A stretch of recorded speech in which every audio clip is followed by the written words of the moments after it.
Heraldo Radio. En 1982, el New York Times publicó un reportaje inventado sobre Camboya. En 2003, el New York Times reconoció los engaños y plagios de uno de sus periodistas, Jason Blair, quien había copiado, inventado, exagerado y falsificado 36 de sus artículos. A raíz de esto, renunciaron el director y el director adjunto del periódico.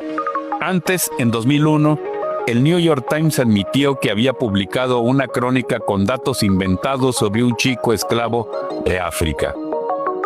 En 2020, el New York Times aceptó haber publicado un relato falso sobre el Estado Islámico.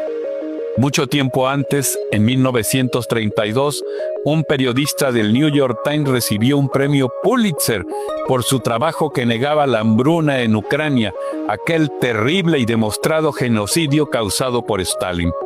En 1940, el corresponsal del New York Times en Berlín informó falsamente que Polonia había atacado a Alemania, lo que dio a Hitler el pretexto que necesitaba para sus campañas bélicas.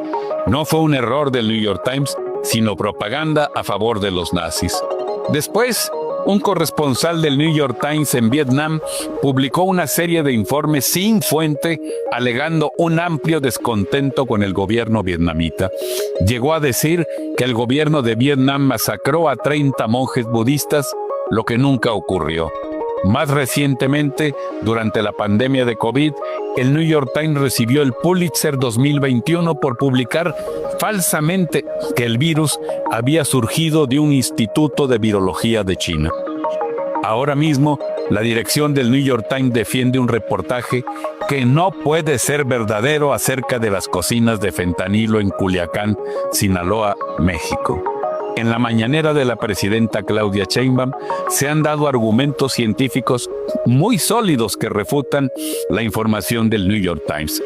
Ese periódico estadounidense, en vez de defender lo indefendible, debería disculparse por haber mentido.